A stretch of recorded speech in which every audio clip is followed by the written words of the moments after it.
O'zbekistonda o'ziga o'zi kredit olishni taqiqlaganlar soni qariyb 150 ming kishiga yetdi.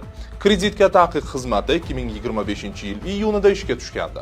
Ortda qolgan 4 oy davomida xizmatdan 149.465 nafar kishi foydalangan. Bu haqida Kredit axborot tahliliy markazi xabar berdi. Xizmatdan ko'proq erkaklar foydalanyapti. Unga ko'ra 101.467 nafar erkak o'ziga kredit olishni taqiqlagan.